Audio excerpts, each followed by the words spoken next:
මාර මහන්සි. තේ එකක්වත් නෑනේ අප්පා. මේ තියෙන්නේ තේ එකක්. ටීවී එකක් තියෙන එකේ ටීවී එකත් බලලම තේ එකත් බීලම වැඩ පටන් ගන්නවා. කන්ටක් තියෙනවා.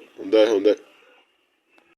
බුදුහාමෝ මෙන්න එකපාරම ගින්නක් කොහෙන්ද දන්නේ මෙන්න කවුරුන් නැද්ද බුදුහාමෝ මෙන්න ඇවිලිනෝ අයි මොකද මේ කපාරම මගේ ගින්න ඇවිලුනේ කොහමද?